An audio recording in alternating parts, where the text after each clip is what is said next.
There is a lot of useless advice out there that just doesn't work. However, this does. Get ahead of your opposition. It really does work, so give it a try by checking out the link in the description below.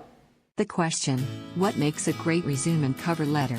Answer by Mark Toole. Great question, because this is something almost everyone does wrong. There are thousands of books, courses, tutorials, and other forms of bullshit out there, all claiming to have the secret of a great resume and cover letter. There are probably millions of questions about it on Quora. Is it okay to say X on a resume? How do I include the job I got fired from for spitting on the French fries 20 years ago in my cover letter? And on and on. Maybe the colleges are to blame. They teach you a lot of stuff there.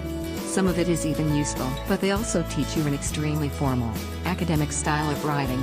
They teach you that there are rules, and you must follow them unquestioningly. People who are so good at self-promotion that they work in the guidance office of a mid-tier state school somewhere claim to have all the secrets of crafting the perfect resume to get you the job of your dreams. But here's one very important thing they don't teach you in school: marketing. This is especially true if you go to school to study marketing. Your cover letter and resume are marketing documents.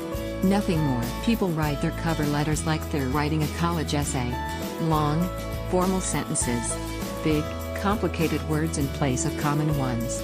Times New Roman font in a carefully selected template to look as professional as possible. Go ahead, pull up an example of a cover letter. Maybe even your own. Sit down and try to read it. Boring, right? Now imagine you're some underpaid HR worker at some company, and you've got a stack of 4,000 of those.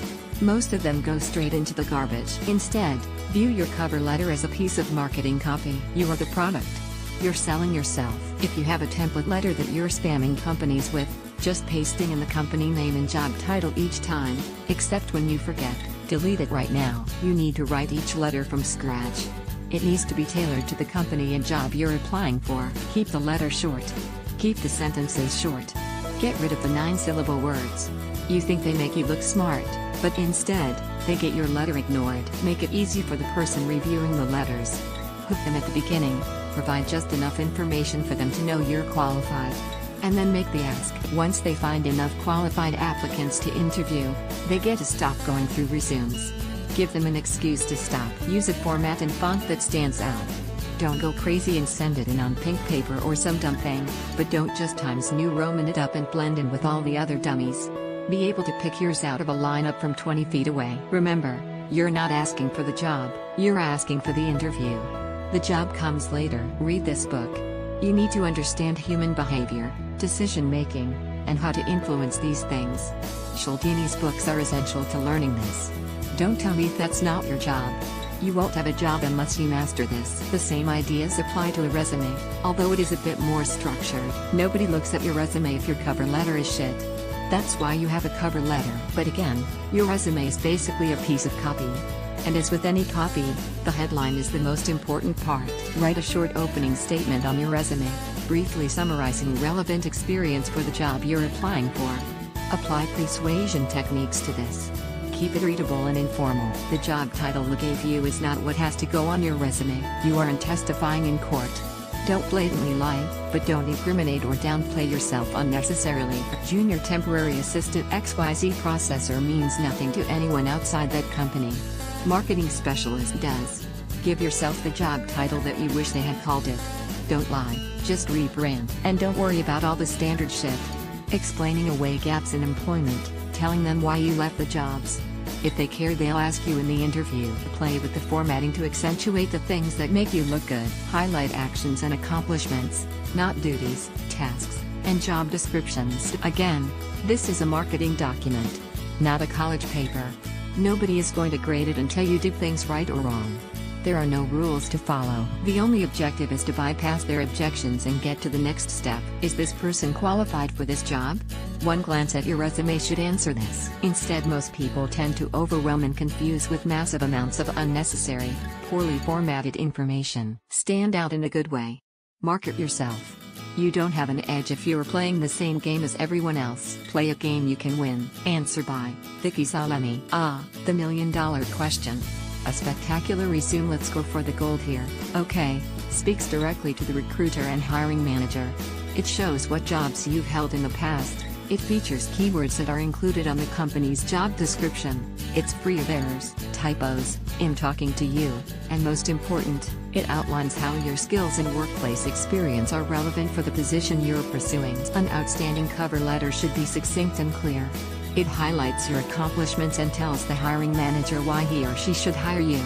Your letter should express interest in the position and briefly explain why you're a superstar. Maybe you won a nationally recognized award in your company or industry. Maybe you're fluent in Portuguese, and the job description indicated the company is looking to expand into Portugal. You get the idea. You can also leverage your cover letter to allude to your social skills and emotional intelligence or passion, authenticity and ethics, which can be difficult to emphasize on a resume. Answer by the ExecuSearch Group. First impressions are critical in the world of job searching, and nothing helps you make a good one more than a carefully crafted and well thought out resume. It's the first thing a potential employer will see from you, and you want your resume to open the door to you landing an interview. While your current resume has almost certainly helped you in the past, it's important to update it accordingly before you begin a new job search. Even if it still highlights how impressive of a candidate you are, a truly great resume won't help you if it doesn't grab a hiring manager's attention. In order to make your resume truly stand out, consider the following updates. Highlight areas in line with the job you're applying to. When you compose your resume, you want to write to your future and not your past.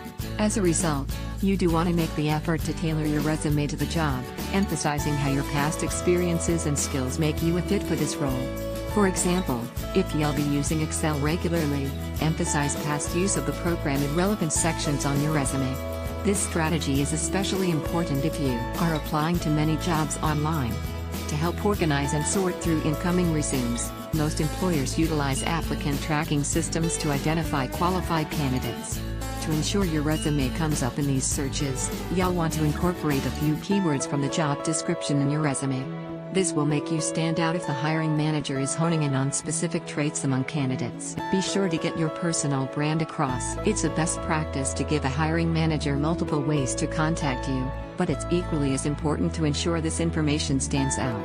If your contact information isn't already at the top of your resume, you'll want to ensure it is among the first and easiest things for them to find. Additionally, adding links to your professional website, portfolio, or LinkedIn profile is a great way to highlight your online brand.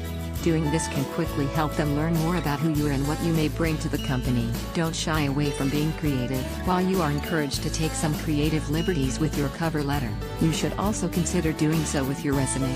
Of course, you want your resume to be clear and easy to read, but it also helps you in your chances if a hiring manager sees a resume that isn't just a piece of paper with outlined responsibilities on it.